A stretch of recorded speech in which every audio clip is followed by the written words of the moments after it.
당뇨가 얼마나 무서운지 뼈저리게 느끼고 있다는 한 사람을 만났습니다. 유난히 어두운 거실, TV에서 흘러나오는 불빛만이 덩그러니 그녀를 비추는데요. 그런데 이마저도 눈이 부신지 선글라스를 찾아 쓰는 미경 씨. TV를 보는 작은 일조차 새까만 안경알 속에서나 가능한 일입니다. 그녀가 자꾸 어둠 속으로 숨는 이유는 뭘까요? 형광등이나 불빛을 봐도 눈이 쉬어서 눈을 감게 돼요. 그래서 집에서 또 요새는 선글라스를 자주 끼고 있습니다. 생활의 불편함은 그게 다가 아닙니다. 혈액순환이 안 돼서 손발 저림이 심해졌다는데요. 손가락마다 통증이 심하고요. 당뇨로 인한 그 족저근막인가? 그게 생겨갖고 발바닥이 되게 아파요. 통증이 심해요. 그래서 항상 TV를 보고 있거나 앉아있을 때 항상 손발을 주물르고 있어요.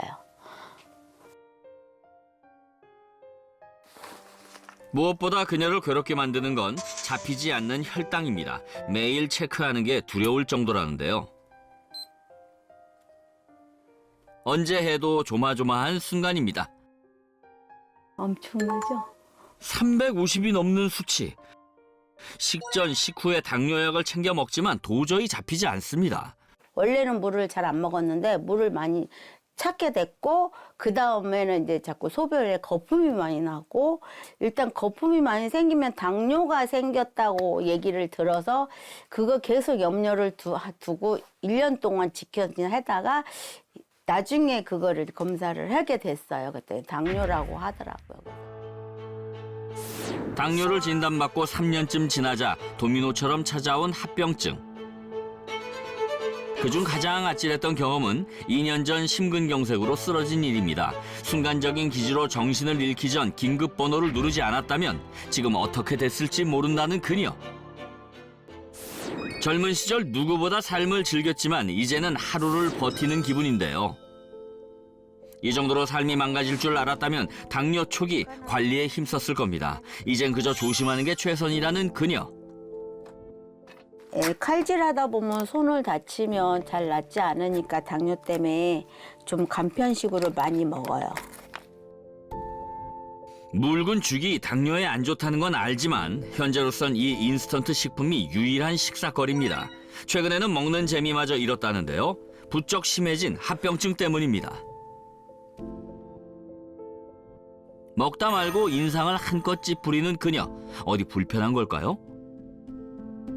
껍데기라도 씹은 듯 뱉고 또 뱉어내기 바쁩니다.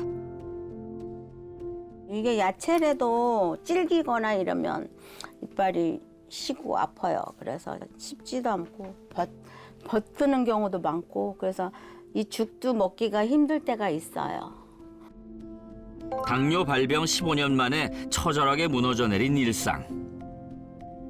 그녀의 머리부터 발끝까지 잠식한 합병증. 이대로 괜찮은 걸까요? 그날 오후 그녀의 병원길에 동행했는데요. 치과, 안과, 내과 매번 다른 이유로 들락거리는 병원. 이제는 이골이 난 상태랍니다. 오늘은 또 어떤 결과를 들을지 두려운 마음이 앞서는데요. 괜찮을까요? 전반적으로 잇몸이랑 그 치조골이 많이 지금 소실돼서 지금 주저앉고 있는 모습이 좀 보이고 엑스레이 속 까만 공간이 모두 뿌리가 녹아내린 자리입니다. 조금 있으면 이제 이가 흔들리기 시작할 거로 보입니다. 그런데 지금 당뇨에 대한 합병증 때문에 염증이 빨리 낫질 않고 계속해서 이게 머물러 있는 모습이 좀 보이고 있습니다. 그래요? 이제 관리를 좀 열심히 하셔야 될 것 같아요. 예상했지만 절망적인 결과에 착잡한 미경 씨. 그런데 취주 질환도 정말 당뇨 때문에 온 걸까요? 당뇨가 진행되면 몸에 흡수되지 못한 당분이 소변으로 배출되는데 이때 당분이 많은 양의 수분을 끌고 나가게 됩니다. 따라서 몸의 수분은 계속 부족해지는데 입은 자꾸 바짝바짝 타들어가고 침이 마르게 됩니다. 이로 인해서 침이 말라서 구강 내 세균이 굉장히 쉽게 번식하는 환경이 되고요. 치주 질환이 유발이 됩니다. 당뇨라는 미로에 빠져 길을 잃은 그녀. 앞으로 어떻게 해야 할지 걱정이 앞섭니다. 지금도 합병증을 겪고 있지만 앞으로 더 큰 합병증이 올까 봐 겁나요. 뇌부터 발까지 혈관이 지나는 자리 모두 당뇨 합병증의 대상이 되는데요. 문제는 당뇨 발병 후 약 3년 만에 첫 번째 합병증이 생기고 두 번째, 세 번째엔 그 기간이 더 짧아진다는 겁니다. 실제로 당뇨 환자의 실명 위험은 일반인보다 높은데요. 또 다른 연구에서는 뇌졸중 환자 100명 중 32명은 당뇨병 환자였으며 제2형 당뇨 환자의 인지기능 저하 및 치매 위험성은 비당뇨인보다 약 최대 2.4배 높은데요. 제2형 당뇨 환자들의 경우에는 인슐린 내성이 높아져서 인슐린이 과잉 분비될 수 있는데요. 이때 인슐린이 세포 성장을 자극하면서 세포 유전자 변이를 유발해 암 발생의 위험이 높아질 수 있습니다. 특히 한국인을 비롯한 동양인은 서양인보다 췌장 크기가 작다는 연구 결과도 있는데요. 그만큼 당뇨에 더욱 취약하다는 뜻으로 철저한 관리가 필요합니다.